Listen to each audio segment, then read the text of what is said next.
की सबसे बड़ी खबर आपको बता रहे हैं। बीजापुर में नक्सलियों के खिलाफ सबसे बड़ा ऑपरेशन जारी है। मुठभेड़ में अब तक 3 नक्सली ढेर किए जा चुके हैं और नक्सलियों की घेराबंदी जो की गई है उसका आज तीसरा दिन है। करीब 10,000 जवान इस जंबो और मेगा ऑपरेशन में शामिल हैं। बीजापुर और तेलंगाना की सीमा पर नक्सलियों की घेराबंदी कर दी गई है और ये एक पहाड़ी पर बड़ी संख्या में नक्सली मौजूद हैं। उसके लिए तैयारियां कैसे की गई ये तस्वीरें आप देख सकते हैं। इससे समझ जाइए कि 10,000 जवान अगर इस ऑपरेशन में शामिल हैं, कितना बड़ा अब तक का ये माना जा रहा है कि अब तक का सबसे बड़ा एंटी नक्सल ऑपरेशन छेड़ दिया गया है। और कर्रे गुट्टा पहाड़ को सुरक्षा बलों ने पूरी तरह से घेर लिया। इस ऑपरेशन में शामिल होने वाले फोर्सेस की अगर बात की जाए तो इसमें एसटीएफ, डीआरजी और कोबरा के 1800 से ज्यादा नक्सली जो हैं उनको जवानों ने घेर रखा है। महाराष्ट्र के स्पेशल C60 कमांडोज भी तैनात हैं। इसके अलावा तेलंगाना के सीमावर्ती थानों को भी लॉन्च पैड बनाया गया। MI-17 हेलीकॉप्टर से लेकर एम्बुलेंस ALM तक तैनात है। चॉपर और ड्रोन से फायरिंग की भी खबर है और बमबारी की भी खबर है। बमबार्डिंग हो रही है चॉपर से और ड्रोन का भी सहारा लिया जा रहा है।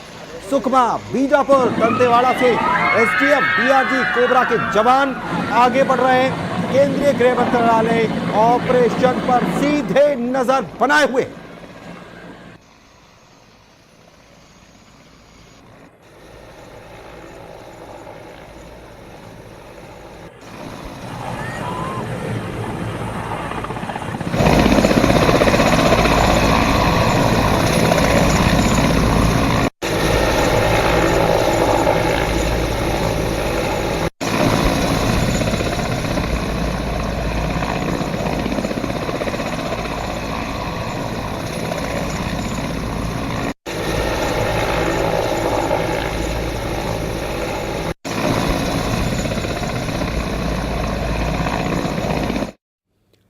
नक्सलियों पर अंतिम प्रहार है और चुनौती क्या है? माइंस को डिफ्यूज़ करना बहुत ज़रूरी है और इसके अलावा आईईडी डिफ्यूज़ कर पहाड़ पर चढ़ाई करना है।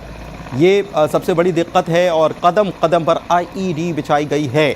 तो ऐसे में ये एक बड़ी समस्या होती है। 2 दिनों में दर्जनों आईईडी डिफ्यूज़ या डिस्पोज की गई हैं। पहाड़ पर लैंड माइंस जो बनाई गई हैं वो एक बड़ी चुनौती है जवानों के लिए और माइंस को डिफ्यूज़ करना बहुत ज़रूरी है।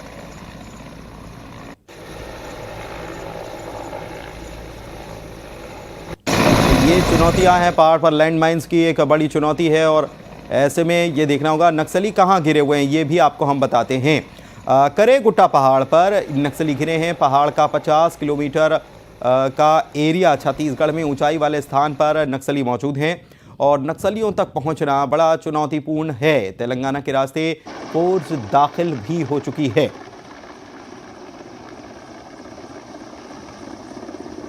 और सीएम साई ने इस ऑपरेशन के बारे में क्या कुछ कहा है, सुनते हैं। 15 महीनों से लगातार हमारे सुरक्षा बल के जवान मजबूती के साथ नक्सलवाद के साथ लड़ रहे हैं और अभी तेलंगाना और छत्तीसगढ़ के बॉर्डर पर बड़ा ऑपरेशन चल रहा है। कुछ नक्सली मारे जाने की सूचना है सर, कुछ बड़े कैडर के नक्सली अभी तो ऑपरेशन चल रहे हैं, थोड़ा इंतजार तो करना पड़ेगा। ऑपरेशन चल रहा है और थोड़ा इंतजार करना पड़ेगा। रंजन दास हमारे सहयोगी हमारे साथ जुड़े हुए हैं। इस एनकाउंटर को मेगा एनकाउंटर या जंबो एनकाउंटर इसे कह सकते हैं हम, इसको लेकर क्या अपडेट सामने आ रहे हैं? दर्जनों आईईडी जो हैं वो भी डिस्पोज की गई हैं। तो रंजन से जानकारी लेते हैं इस ऑपरेशन के बारे में, क्या जानकारी आ रही हैं रंजन?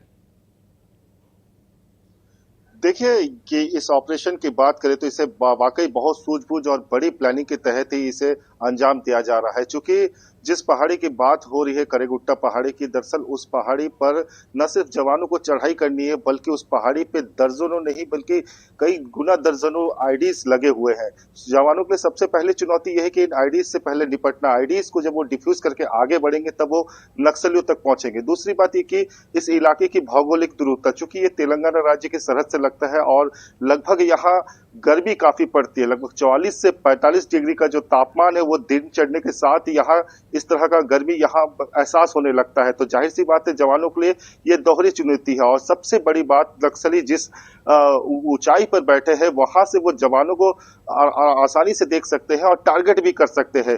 तो इन तीनों चीजों को देखकर जवान आहिस्ता आहिस्ता बढ़ रहे हैं। सबसे बड़ी बात है कि जवानों की जो स्ट्रेंथ है उसे काफी मजबूत किया गया है। इलाका काफी बड़ा है, एक तरफ छत्तीसगढ़ तो दूसरी तरफ तेलंगाना की सरहद भी लग रही है। और जिस पहाड़ी की बात हो रही है, दरअसल 50 किलोमीटर का ये दायरा छत्तीसगढ़ के हिस्से आते हैं। पूरे इलाके को घेराबंदी करने के लिए अभी कुछ और भी दिनों का भी वक्त लग सकता है। माना जा रहा है कि ऑपरेशन 7 से 8 दिन तक भी चल सकता है, क्योंकि नक्सलियों की संख्या भी ज्यादा, इलाका भी काफी बड़ा है। और इसीलिए इसके मद्देनजर आज राशन डंप भी इस इलाके में कराया जा रहा है। जवान जो वहां पे मोर्चा लिए हुए हैं उन तक राशन पहुंचाया जा रहा है, चॉपर के जरिए राशन पहुंचाया जा रहा है ताकि वो ऑपरेशन पे आगे बढ़ते रहे। और इतना ही नहीं, अतिरिक्त बलों की जो तैनाती वो लगातार की जा रही है। जिस तेलंगाना के जिस चेरला की बात हो रही है उसे एक तरह से लॉन्च पैड के रूप में इस्तेमाल किया जा रहा है। बड़े पैमाने पे इस ऑपरेशन देखा जाए MI-17 के साथ साथ कम से 50 से ज्यादा ड्रोन का भी इस्तेमाल किया गया है।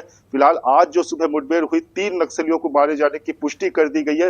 उम्मीद जताई जा रही है कि अगले 24 घंटे और 48 घंटे में बहुत शुक्रिया। आप नजर बना के रखिएगा रंजन, बहुत शुक्रिया इस खबर पर जानकारी के लिए।